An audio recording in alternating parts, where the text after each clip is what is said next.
कभी ऐसा कुछ आपकी लाइफ में हुआ है जहाँ पर आपने कुछ स्टैंड लिया है किसी और के लिए या अपने आप के लिए? नहीं, ऑफ कोर्स मतलब जब भी कोई ऐसा होता है कि जहाँ हम लोग कभी कोई इवेंट में जाते हैं तो कभी हमारे साथ कोई लेडीज़ फीमेल आर्टिस्ट होती है, तो कई बार क्राउड में ऐसे कोई 2-3 लोग ऐसे होते हैं जो समझते हैं कि क्राउड में पता नहीं चलेगा, किसी को ऐसे ही कुछ भी धक्का मार दिया, ऐसे किसी तरह से टच कर दिया।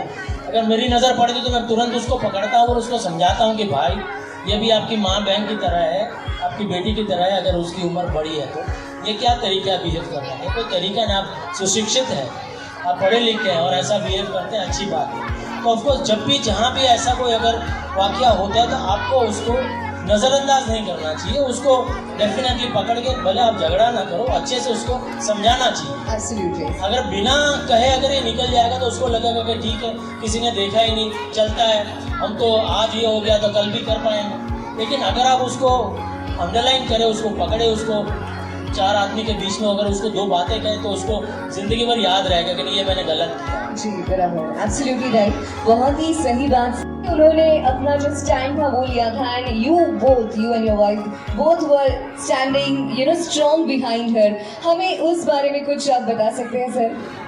हाँ, एक्चुअली पिछले साल मेरी बेटी की शादी हुई थी और नेचुरली उनके बाल कुछ ज़्यादा ही सफ़ेद हो गए यंग उम्र में, तो उन्होंने ये अपने मन से तय किया था कि मैं शादी में अपने बाल कलर नहीं करवाऊंगी, जैसे मेरे बाल हैं वैसे ही ठीक है, मैं इसी मतलब अपने आप को प्रेजेंट करना चाहूँगी। तो वैसे हमारे घर में ऐसा कोई ख़ास इसके ऊपर कोई चर्चा भी नहीं हुई थी कि हाँ भाई जो जैसा है ठीक है, मतलब जिसको जैसा मर्जी मतलब वैसा कर सकता है। लेकिन इसका रिपोर्टेशन बाद में जब मीडिया में हुआ तो एक तो वो बेचारी वैसे भी बहुत मीडिया शाही है, उसको ये सब इतना पसंद नहीं है, लेकिन मीडिया में आ गया और एक तरह से अच्छा भी लगा कि चलो इससे अगर लोगों को इंस्पिरेशन मिलता भी है तो बहुत अच्छी बात है। क्योंकि मैं समझता हूँ कि इंसान जैसा है वैसा ही अगर लोगों के सामने पेश आना चाहिए डेफिनेटली।